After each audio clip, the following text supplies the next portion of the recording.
লক্ষ লক্ষ বাংলাদেশের দোকানে দেখতে লক্ষ লক্ষ দোকানে ছিল সেটা বামফ্রন্ট আমলে সেই জমিটাকে দখল করে সেখানে টাউন হল করা হয়েছে। আমরা বিরোধিতা করিনি, টাউন হল থাকুক, আমরা বিরোধিতা করিনি। কিন্তু গতকাল মাননীয় মুখ্যমন্ত্রী মহোদয় এই টাউন হলকে ডক্টর শ্যামাপ্রসাদ মুখার্জির নামে নামকরণ করার জন্য উনি ঘোষণা দিয়েছেন। আমি এর তীব্র প্রতিবাদ জানাই। কেন কেন আমি প্রতিবাদ জানাই?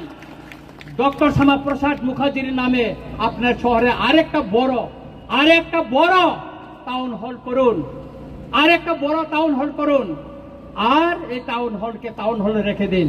ত্রিপুরায় বিভিন্ন রাজনৈতিক দল আমাদের ইতিহাস মুছার জন্য এখানে কম্পিটিশন চালাচ্ছে। সেই কংগ্রেসের আমলে এই যে বর্তমানে যে আইজিএম, এটা বিএম যে হসপিটাল, ভিক্টোরিয়া মেমোরিয়াল হসপিটালকে সেটা আইজিএম করা হয়েছে। এই যে সুকান্ত একাডেমি, এই সুকান্ত একাডেমি কি ছিল? এটা দরবার হল ছিল, দরবার, এটাকে এখন সুকান্ত একাডেমি করা হয়েছিল। এখানে আগে দরবার হল ছিল। এইভাবে ত্রিপুরার ইতিহাসকে মুছে দেওয়ার জন্য সেই আস্তবলকে স্বামী বিবেকানন্দ ময়দান ঘোষণা করা হয়েছে। এটা আমরা মেনে নিব না। আমরা অনুরোধ করব মাননীয় মুখ্যমন্ত্রীকে, বিনয়ের সঙ্গে অনুরোধ করব, মাননীয় মুখ্যমন্ত্রী মহোদয়, আপনি আরেকটা জায়গায় অনেক কোটি টাকায় শীততাপ নিয়ন্ত্রিত একটা ডক্টর শ্যামাপ্রসাদ মুখার্জির নামে আপনার আরেকটা হল করুন, টাউন হল করুন। তাতে আমাদের কোনো এটা আমাদের কোনো আপত্তি থাকবে না। কিন্তু এই টাউন হলকে আপনি ডক্টর শ্যামাপ্রসাদ মুখার্জির নামে নামকরণ করে আপনি বিতর্ক হবেন না, কারণ কেউ করেনি।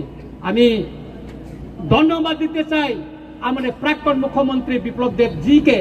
তিনি থাকাকালীন আমাদের বরমুড়াকে হাতাই কতর, গন্ধা সরকার, গন্ধা তিসা, তারপর আগরতলা এয়ারপোর্টকে তিনি মহারাজা বীর বিক্রম মহারাজার নামে তিনি করে গেছেন। সেই জন্য ওনাকে আমি ধন্যবাদ জানাই।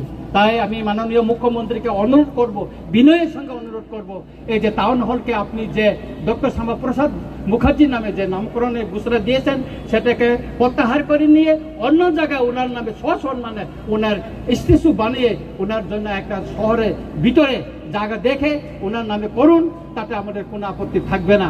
মোচেক সাউইন যত্ন সেই আন্দোলন আমরা করব। এই মঞ্চ থেকে আমি ঘোষণা দিচ্ছি। আমি সবাইকে বলতে চাই, আজকে মিডিয়া এবং সারা ত্রিপুরার 6 অংশের জনগণের সামনে বলতে চাই, এই আন্দোলন থেকে আমরা ছেড়ে পালিয়ে যাব না। আমি রঞ্জিত দেববর্মা বলছি। আপনারা জানেন আমি 1997 সালে সুইজারল্যান্ডে সে জাতিসংঘে গিয়ে এই ইলিগাল মাইগ্রেন্টের কথা তুলে ধরেছে, প্রথম ত্রিপুরা থেকে প্রতিনিধি হিসাবে তুলে ধরেছে। নিশ্চয়ই আপনারা জানেন আজও আমি এই অবৈধ তৎকালীন পূর্ব পাকিস্তান আধুনিক বাংলাদেশ থেকে আগত বেআইনি অনুপ্রবেশকারীদের শনাক্ত করে তাদের দেশে সসম্মানে পাঠানোর জন্য আমি লড়াই করে যাচ্ছি এবং করে যাব।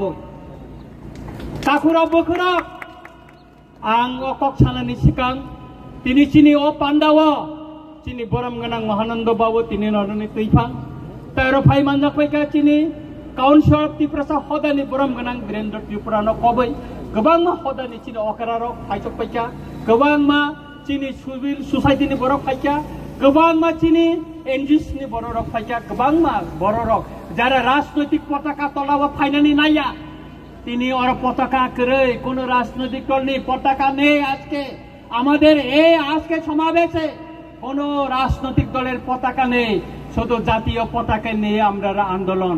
কারণ আমাদের এই ইস্যুটা হচ্ছে জাতীয় ইস্যু। এই জাতীয় ইস্যুকে আমরা জাতীয় পতাকা নিয়ে আন্দোলন করব, রাজনৈতিক পতাকা দিয়ে নয়। আমাদের মহারাজা বলেছিল পয়লা জাতি ওলোপাতি, সেই জন্য আমাদের জাতিকে আজ রক্ষা করতে হবে পয়লা, তারপর পার্টি। সেই জন্য আজকে পতাকা ছেড়ে দিয়েছে, পার্টির পতাকা ছেড়ে আজকে আমরা জাতীয় পতাকা নিয়ে লড়াই মাঠে নামছি। অনেকে হয়তো প্রশ্ন করতে পারে রঞ্জিত দেববর্মা তিপ্রার মঠার এমএলএ, উনি কিভাবে পতাকার বাইরে তিপ্রা মঠার বাইরে হয়ে গেল। না, আমি আজকে এখানে তিপ্রা মঠার এমএলএ হিসেবে আসেনি, আমি সাধারণ জনগণ হিসাবে, জনপ্রতিনিধি হিসাবে আমি এখানে এসেছি। এই লড়াই সর্ব অংশের জনগণকে নিয়ে লড়াই। এখানে বাঙালি, পাহাড়ি, মুসলিম, খ্রিস্টান, বুদ্ধিস্ট, হিন্দু সব অংশের মানুষকে নিয়ে আমাদের এই লড়াই। সেই জন্য আজকে এত লোক এখানে এসেছে। কেন এসেছে? আমাদের একটাই দাবি, একটাই, সেটা হচ্ছে যারা তৎকালীন পূর্ব পাকিস্তান, অধুনা বাংলাদেশ থেকে যারা ত্রিপুরায় এসে বসবাস করছে, আমাদের অধিকার কেড়ে নিচ্ছে, আমাদের জমি কেড়ে নিচ্ছে, আমাদের ভবিষ্যৎ বংশধরদের রক্ষা করার জন্যই আজকে তাদেরকে আমরা শনাক্ত করে তাদের দেশে ফেরত পাঠানোর জন্য দাবি জানিয়েছে। আমাদের দাবিকে ছাড়া দিয়ে আজকে ভারত সরকার তার মিনিস্ট্রি অফ হোম অ্যাফেয়ার্স থেকে নোটিফিকেশন জারি করে আজকে তাদেরকে শনাক্ত করার জন্য বলা হয়েছে। এই নোটিফিকেশন শুধু 2019 মে 25 না, 1971 সনে 29 নভেম্বর তখনও নোটিফিকেশন জারি করা হয়েছিল, কার্যকরী করেনি।